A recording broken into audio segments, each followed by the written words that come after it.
All right. Welcome to the Hoops Rehab Show on a Thursday night, finishing off Game 2 of the Western Conference Finals. How you doing, Eric? Doing pretty good, man. Was after last night's game, it was a little bit of a, I guess, semi letdown. Yeah. Sometimes you expect fireworks in every game, but obviously that's not always the case. But yeah, pretty good. How about yourself? Yeah, doing well, man. Yeah, I've been looking forward to the series, and just hasn't lived up to the expectation yet, especially the second halves have just been totally dominated by OKC. But as always, everybody, I am the Game Injury Doc, aka Dr. Evan Jeffries. On my right is Eric B. Mack. We can be found at our handles here on the screen, at Game Injury Doc and at Eric B. Mack on all social media platforms. We also have the YouTube page for the Hoops Rehab Show and the Instagram as well. And as always, we will be uploading the pod after the show, and you can get that however you get your podcasts on Apple or Spotify or any other platform. Please subscribe, follow, share, download, anything you can do. We would appreciate it. And before we get started with everything that's going on in the NBA tonight, again, we want you guys to interact. So on YouTube, Twitter, or Instagram, please comment, and we'll kind of get to those throughout the show there. Oh, we already got a first comment. Oh, Cam. What up, Doc? What up, Cam? How you doing? I hope Florida is well. I know you not too happy about your Nuggets, but I'm glad you're here. Yeah, all right, so your Nuggets put up a better performance than Minnesota so far. That's for sure. I know that's for sure. All right, so let's get it cracking with this game 2 here, and kind of what we saw out of OKC in particular, and what Minnesota is lacking. What'd you see in this game, Eric? I think there's just no sugarcoating it. Minnesota definitely seems to be outmatched right now. Timberwolves have had a really good run. They had a lot of strength that we saw in the first 2 rounds that seemed to be not as much of a strength in this series. And I know last night, I think we talked about maybe some sort of strategy is making anybody but SGA beat you. Yeah. And it was the exact opposite. Obviously definitely easier said than done. And so the MVP, he got his award today, and he showed, the world why he is the MVP, and he really couldn't get stopped tonight with a big 38 points. And he had some of his teammates join the party, but he was the catalyst, of course. And so I don't know, man. I mean, obviously at this point, OKC did what they were supposed to do, but the way it's looking, it's gonna be tough for Minnesota for sure. Yeah, we talked about it last game, and I just felt that they had to figure out a way to just get the ball out of the hands of Shai, right? Like he makes the game so easy, and he's in cruise control half the time, right? Like he's very smooth. I mean, he's a smooth operator when it comes to the game of basketball, right? So he can get to his spot. If he gets to that 17-footer, it's basically like a layup for him. So I felt like they just need to pressure him more, and whether or not that was trying to swarm at the ball when he has the ball, double team. Obviously they're trying Jaden Daniels on him, and he, at one point in the game, he was 6 for 8 on Jaden Daniels. So I'm not sure if that's a correct matchup right now, or if anybody at this point can guard him. But I do know one thing is they got to try something to create a little bit of havoc around when he has the ball, so he can just get the ball out of his hands a little bit more. Yes, OKC has shooters, and they have players that can score, right? But we got to see a way to try to get somebody else to beat him. And he had 38 tonight, and that's what the MVP does. Yeah, I mean, look, like they do need to come up with something. I was just looking at the turnover. So Oklahoma City only had 8 turnovers tonight. And so that kind of just tells me that they are not really swarming, kind of like we talked about. Or maybe they just have to deny the entry to him. There's got to be something that has to be done so that, as you call them, the smooth operator just doesn't get to every single spot he wants to get to. Yeah. If that's the case in game 3, it's going to be a long night. Now, I know the game's in Minnesota. I know the crowd's going to pick them up. I know that first 5 minutes could be a buzzsaw, and they really, really are going to need that energy from the crowd, I think, to, maybe be all over Shai. I thought McDaniels did pretty decent on him the first half of game 1. We mentioned how he got in foul trouble in the third quarter in game 1, and all bets are off. And but this game, I mean, he was Shai was just cooking on all cylinders, and so there's something they're gonna have to do. Go back to the drawing board. Something that's gonna really make it really difficult for SGA. And again, he got to the foul line 15 times tonight, and so it's tough. OKC is like, they had some struggles against Denver, but they're definitely firing on all cylinders right now. Yeah, and like when we say make the others beat you, right? I mean, Jalen Williams had 26 tonight, and Chet had 22, right? So they did have other two guys kind of step up there. And I thought it was interesting tonight that I felt like this is probably the first game in the playoffs that OKC only really essentially went 8 deep. They really didn't play like their usual 9-10 players. I kind of found that a little fascinating because I felt like they really, really wanted this game, and they wanted to prove they didn't want to like mess up with the series per se. Mess around, and just take care of business at home, get the 2 at home, and we all know about a series doesn't count until somebody wins on the road, right? So I felt like they were like Mark Daigneault. He was ready to just do anything possible to get this win, and that's what he showed. And played his starters a little heavier minutes than they normally would, and it paid off for him. Of course, I think the idea, I mean, OKC knew that Minnesota was just there to take one. Once they didn't get game 1, game 2 is huge. And so when you're on the road and you don't have home court advantage, to go down 0-2, pressure just now goes on you that you have to, if you want to have a chance in the series, you have to win 2 home games. Obviously, it starts with game 3, but OKC knew that we got to put this team in this position. Just on a side note, Julius Randle, it's funny because he was probably due for a dud. It came at the worst possible time, in a game that they really, really needed. This was, most likely one of the first times of the playoffs where there was a game that was like an absolute must win. And we're almost must win. Obviously, if they handle business at home, it could make it a series. But he was definitely off tonight. He didn't play the whole fourth quarter. He was benched. He was 2 for 11, 6 points, and so he's obviously had a tremendous playoffs. But sometimes this happens, to be honest, with these players that we know what they really are, and they go on a playoff run.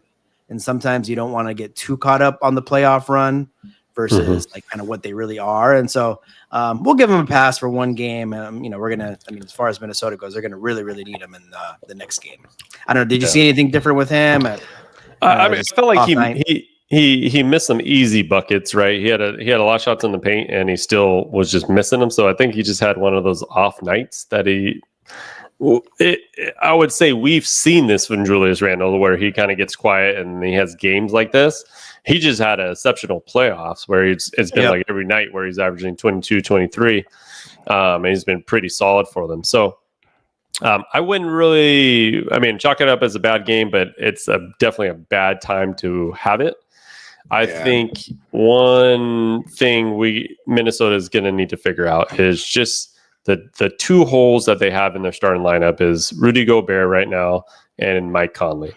And I've been talking about Mike Conley kind of throughout the playoffs because I just feel he's like an aging veteran, right? He's in his 17th, 18th year. Yeah. And he does a good job, and he'll make some timely shots, but you're just not getting much out of him right now. Right. So you're down 2-0 in this series. Is there anything that you see that Minnesota can do going into game 3 that can just spark the starting lineup and get this team to kind of play to the potential at this point? This is that time of the year where a team has to, like, it's tough because you want to go with the lineup that got you there. You want to trust your kind of your system, your gut, right? And so, but Rudy Gobert 30 minutes, Connolly 28 minutes. I mean, that's big minutes. Yeah, that are just not much is going on with those two, and so just for different reasons, they're both two very different players. Mm-hmm. But yeah, we talked a little bit about it before. It could be something that happens. Maybe bring one of the guys, one of the big three from the bench, maybe start one of those, most likely, probably not DiVincenzo, but as you mentioned, maybe an Alexander Walker, kind of go a little small, try to pick up the pace a little bit with a smaller lineup to start the game. Something at least, because like what we've noticed the first two games is the start of the third quarter, those first 5 minutes. Yeah, that's where they've really pretty much lost the two games. And so, I mean, it's that's the starters normally start the third quarter too. And so that could be something that they do. You see them most likely doing something, or could do something. I think you have to make some, what they would call like a desperate move at this point, right? Because you look at the series and it's somewhat even in the first halves, but you still feel like OKC has control of the game. Like there's not one point where I'm feeling like, oh, Minnesota has really got this game. And then they come out with their smothering defense in the third and just totally dominate. So I think at this point, you got to either space this team out a little bit, because I mean, all season long, everybody talked about Julius Randle and Rudy Gobert would be a very hard fit to be together, right? They're two bigs that don't particularly shoot that well. Obviously, Rudy's not really an offensive player. We could just flat out say that, right? He's not really anything on offense.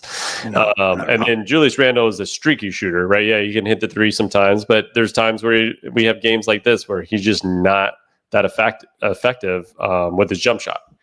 So I think bringing like a Naz Reid in the lineup, maybe like for Rudy, I think might be a beneficial move, or possibly going smaller and starting Randle at the 5 and going with like Shai's cousin, right, Nickeil Alexander-Walker, or somebody in that realm. I think would help kind of bring a quicker lineup in the beginning. Just to see if that's going to bring some change to your starting core, your first 5 minutes of the game and your first 5 minutes of the third quarter. Yeah, if somehow they sit Conley, I kind of see him not really getting many minutes if he doesn't start. Yeah. And that might be it. He might be phased out because they may just start going 6, 6-7 guys, let's go with, Randall, obviously, Edwards, McDaniels, and then Naz Reid, and then Alexander, and then DiVincenzo.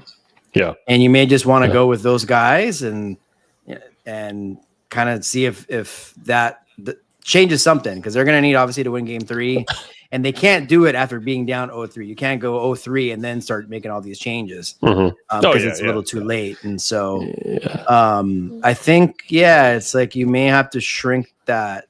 That they go about 8, right? 8 deep, and so I can see them going small. I just don't know if they'll sit Conley. I mean, I don't know. I just don't think he should be playing 28, 30 minutes, in my opinion. Yeah, I don't know if they you can bring him off the bench or whatnot, but I just think bringing some sort of spark to the starting lineup can possibly help this series. Yeah, if I had to call right now, I do think this series is done, because I think OKC is going to win it pretty easily.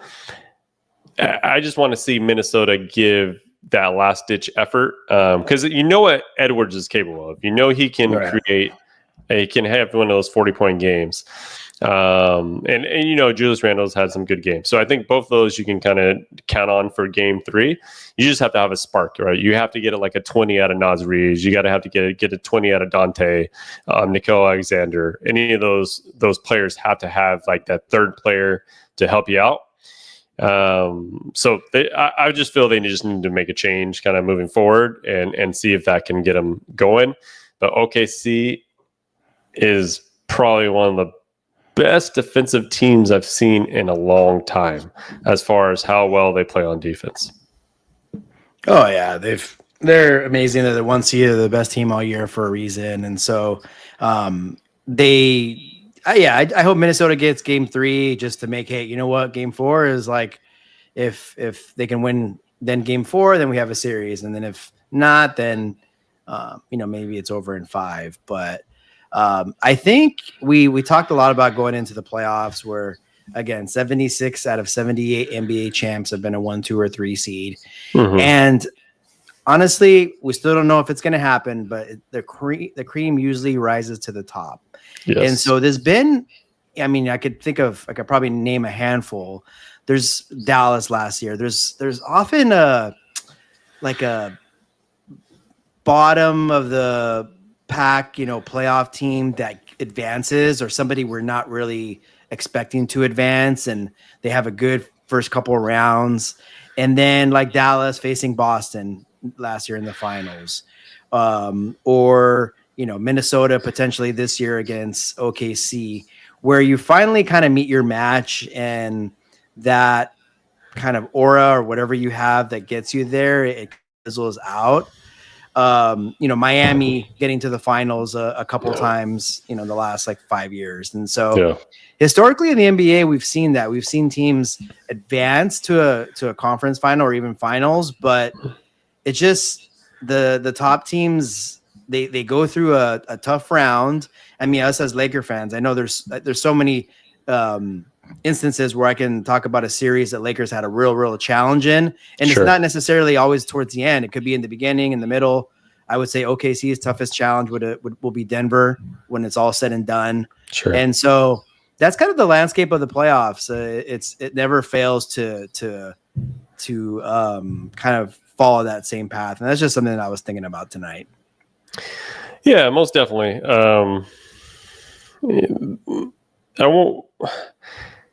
OKC is just like when you look at their team and realize, like, Shai, to me, we haven't really seen a player like that as smooth. Like, it just doesn't seem like if you try to speed him up, I don't think he would let you speed him up.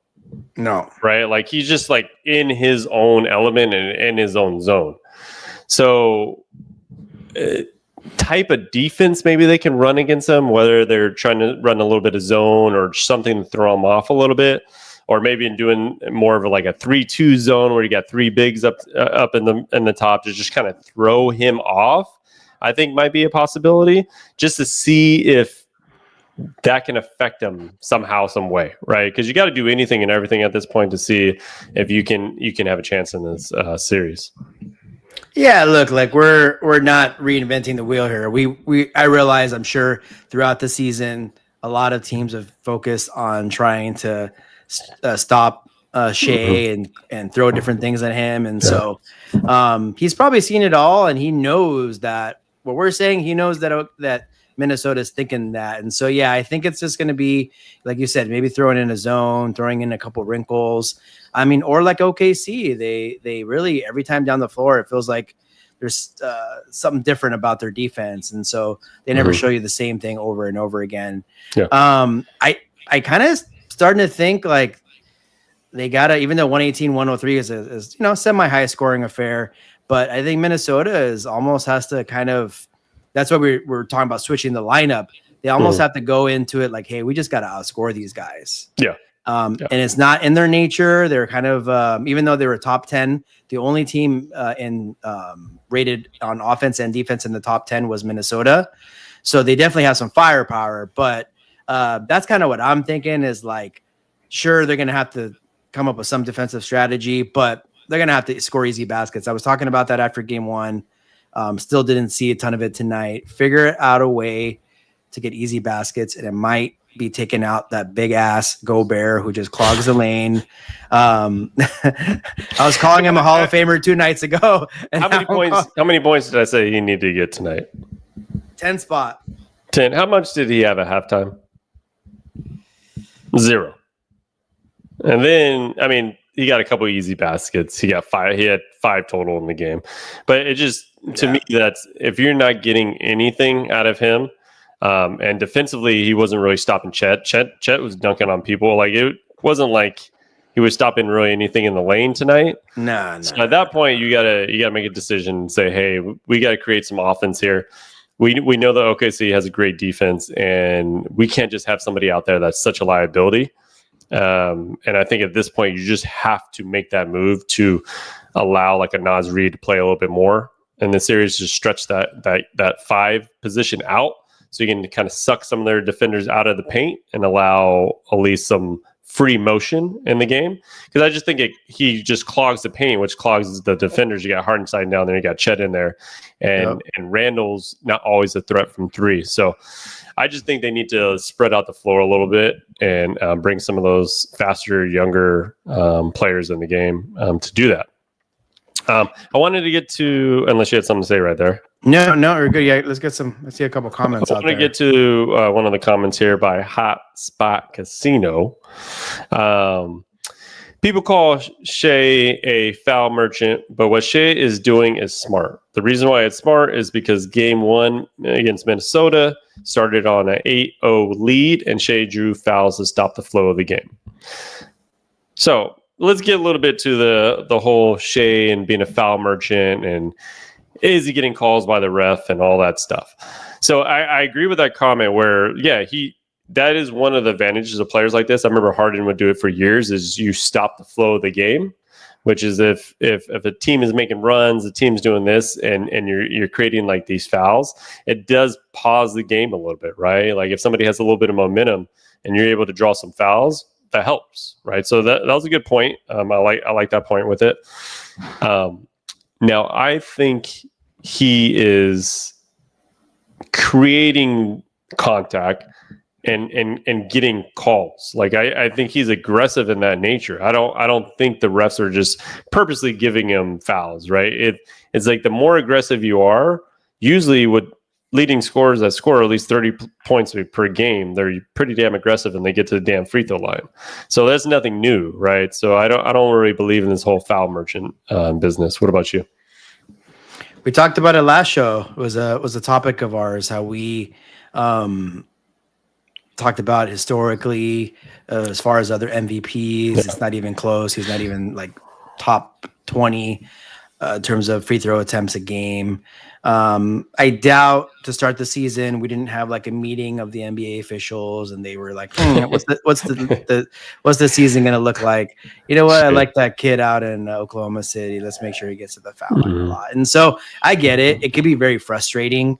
And just the way he plays, like he's just, I wouldn't call him like, uber, athletic. Obviously he's super athletic, but he's not this like high fly act, right? He's just so smooth. He can create the fouls. Hot Spot Casino, you were spot on where Minnesota came on strong in game 1. And we were like, okay, Minnesota's here.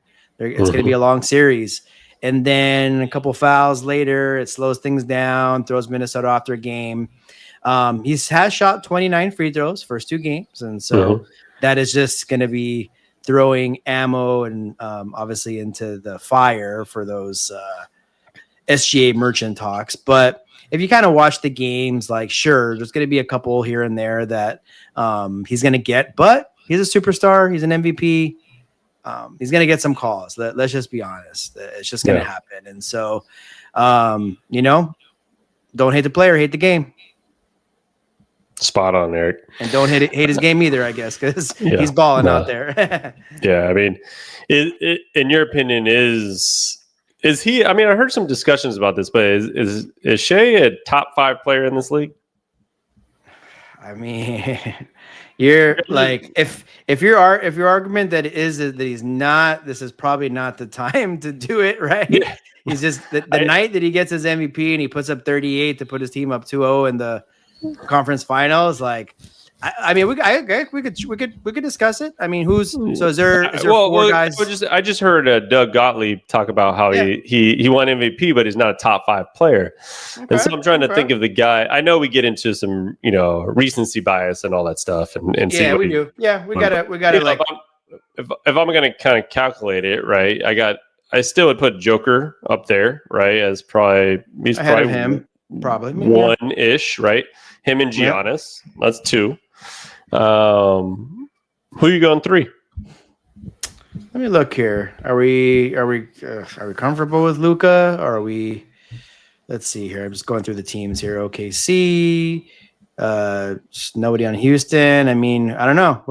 What do you think about Luka? I mean, so you got Luka, right? 3. You got, poor Jason Tatum, right? He would be up there, but he's obviously got the Achilles, and then you kind of think about that.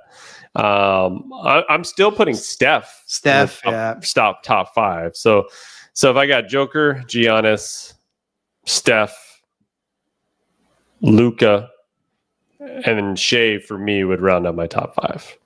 And I would almost possibly say that Shai could be ahead of Luka. Just based on his consistency over the last couple of years. And Luka, don't get me wrong, Luka is a freaking tremendous player. I just think he has a lot to prove next season, especially with this trade and things that happen.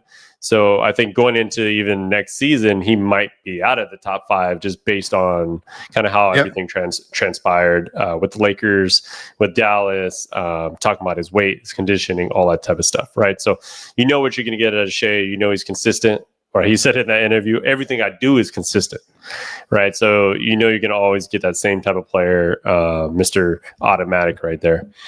So, that would be my probably top 5 right now. Do you see anybody else in that lineup?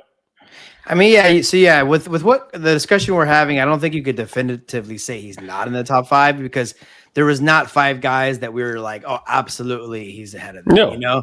Like obviously you got Anthony Edwards, right? You got who's in the series right now with him.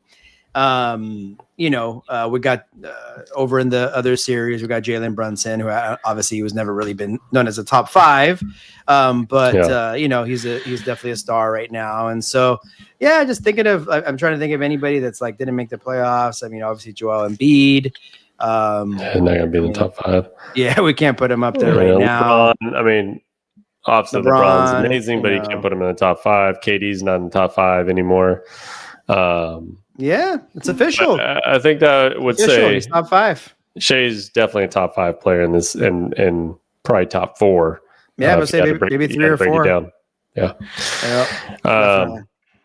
But yeah, so OKC handling their business in this series, like I thought they would. Let's see if Minnesota can come back to home and get some home cooking and actually make this a series and win Game 3. Because if they lose Game 3, this series is absolutely over. So I think they got to. Minnesota's got to win 2. At the end of the day, but got to start with 1. So. Game 3's got to be their Game 7, so they got to go all out in that game. All right, so let's get into obviously best series so far, or at least best Game 1, the Knicks and Pacers. Absolutely. Even throughout the day today, all I could think about was that game, the shot. I kept seeing the replay. We had it on in the clinic in the back. What are your thoughts kind of after digesting what happened in last night's game? Obviously, we had some reactions last night, but what are your overall thoughts and just thinking about that game? Did we ever? I know we put a search and rescue for Spike. I still haven't even seen if he was. He was at the game, but I was just shocked that TNT didn't pan to him right at that moment. I think that they missed the opportunity right there. You had to get Spike's reaction in that. What are they thinking? No, nothing too different than what I thought. Last night, Knicks let one slip away, and so they got to be feeling bad. I hope by this point, for the Knicks' sake, that they are just treating it as, hey, we lost game 1 and now it is a must win game 2, or we can start the Pacers and Thunder series. Sorry, I made a face of Pacers and Thunder series already soon. I know it's going to be like for us basketball heads. It's going to be it will be a good series, or would be if it happens, or even the Knicks. But it's not what we had chalked up. But anyways, I mean, look, like Knicks, we can't say they had to do much different.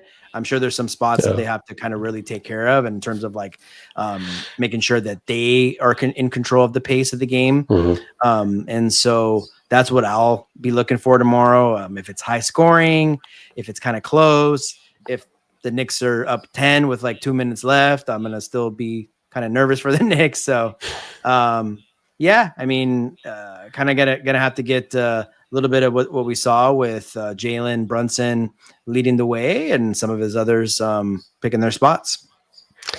Yeah, for sure. One thing I think we didn't even talk about because the game was just such chaos at the end of it. But one thing I didn't realize is that Indiana finished overtime on an 8-0 run, right? So that means the Knicks were up 5 in overtime, right? So they had 2 times where they just had this game.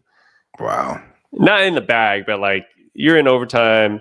You actually got so fortunate that Halliburton's foot was on the line and you tied the game, right? So then you go into overtime, you're like, all right, we got to try to finish it. You go up by 5 and you still let them go on an 8-0 run to win it. So, I mean, that was pretty demoralizing, I would say, for the Knicks. Going into tomorrow, they have to figure out a way. I'll give the Knicks 6. I think the Knicks will win tomorrow. And because they have been this team that Indiana was last night, right? So they did this twice against Boston, right? So they understand the psyche of what that can do to a team, I believe. So I think they will at least go, okay, we lost one. Yes, it was terrible. We never want to go through that again, but we got to go out there, play our all, and make sure we play all 48 minutes and finish the game this time. And so I think because they've done this to Boston, right? I think they'll be able to come out and win game 2.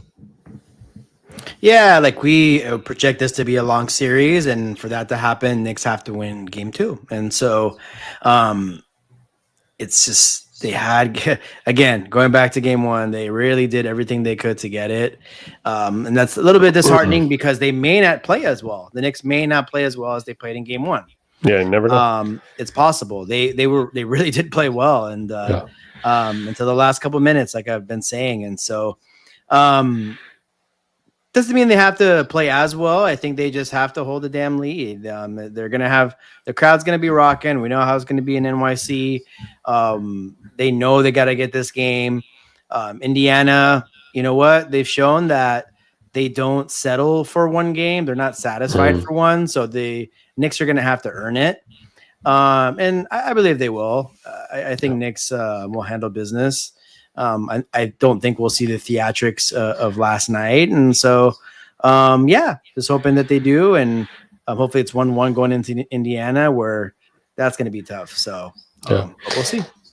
I know we talk about the Knicks psyche. What do you think Indiana's feeling like right now? Like, do they feel like, hey, let's go effing grab game 2 and let's bring this back to Indiana 2-0, right? Like, do they come out with that mentality in game 2 and just say, let's cut their throat, take care of it, and get it back to Indiana? Yeah, hell, they're on top of the world. They won a game they should have lost. And, I think so last year against the Knicks, they went down 2-0. So they lost the first 2 in New York. And so this time around, they won game 1. And so, when they played Cleveland, we thought for sure Cleveland was going to win game 2. It was like, they're going to win game 2 and we'll see what happens. And so I think they're going to go in there. We're going to see the same Indiana team that we've seen the whole playoffs.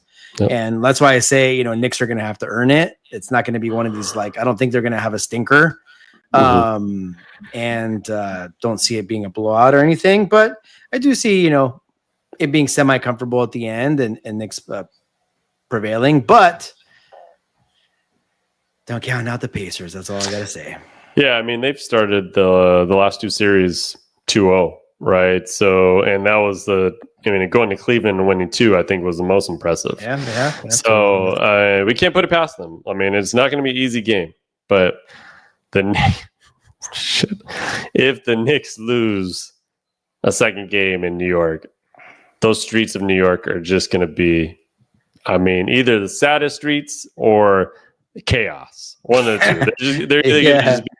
It's going to be just like emotionally just terrible, like how this team is terrible, or they're just going to be just blowing up things, right? So yeah, they just have to try to figure out a way, no matter what, at all costs, get the win against the Pacers there.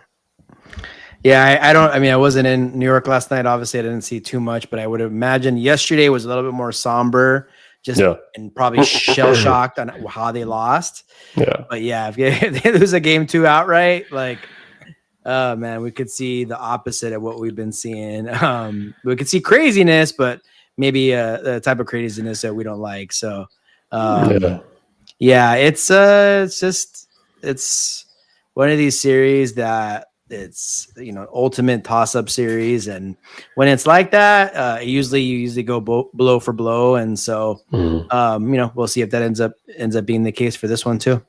Yeah, I mean, I guess, man, think about the finals. If you had an OKC Pacers finals, which is something that you would just never really think. That Midwest, middle of the country. Would that be the first like Midwest finals? Like, I mean, I can't think about like in the middle certain years, but because I feel like it's always been a California team, a Texas team, a Florida team, right? Like, New York-ish team, right? So it's like, I can't imagine if there's ever been like a just straight up Midwest finals there. I know. I'm like, obviously small town. I mean, definitely basketball enthusiasts, in those two cities. Indiana, biggest basketball state. Yep. And we know those crowds are going to be, pretty amazing. And, we're obviously used to looking at the map here really quick. Yeah. We're so used to like our big, it's really pretty close to each other, but, used to our big markets, and the Knicks can still provide that. I think Knicks and Thunder would be a good one too, but, it's with parity that we seem to be having now. It's going to happen like this. We're going to have some just random, teams, and not to say Thunder are random, believe me, they're first all year long, but just not a household name as of late. That's for sure. All right. Yeah. So tomorrow we got a great game ahead of us in game 2. You got any further comments there, Eric? No, man. I just, hopefully it's another fun one. Looking forward to it.